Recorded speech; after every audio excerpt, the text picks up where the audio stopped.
معاشرے انسانوں کے باہمی میل ملاپ سے تشکیل پاتے ہیں۔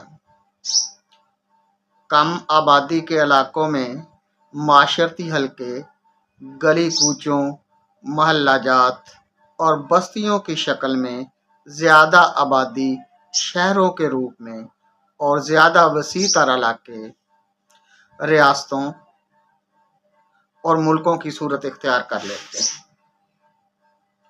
ان تمام آبادیوں کا قائم اور باہم مربوط رہنا جبلی طور پر زندگی گزارنے کے لیے آسانیاں پیدا کرنے کے فلسفے سے منسلک ہے۔ ملکوں اور ریاستوں میں انسانی معاشرے ترقی،